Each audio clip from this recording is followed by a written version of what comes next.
मोरे साहेब आता आपल्याला त्यांचा इंटरव्ह्यू देणार आहेत। मोरे साहेब तुम्ही याच्याबद्दल काय बोलता आम्हाला जरा सांगा।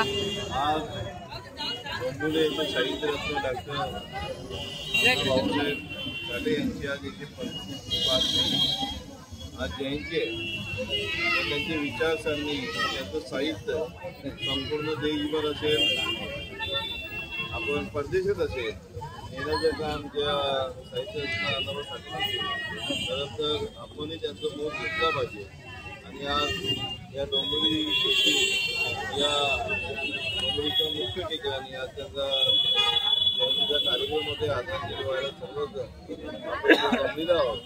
मी ज्यांनी आयोजित आहेत आमचे भूषणराव कांबळे आणि एखादाही कांबळे यांच्या माध्यमातून हा कार्यक्रम आहे। सर्वांना साहित्य जयंतीनिमित्त सर्वांना शुभेच्छा देतो आणि त्यांचे विचार लोकांपर्यंत यावे असे सर्वांना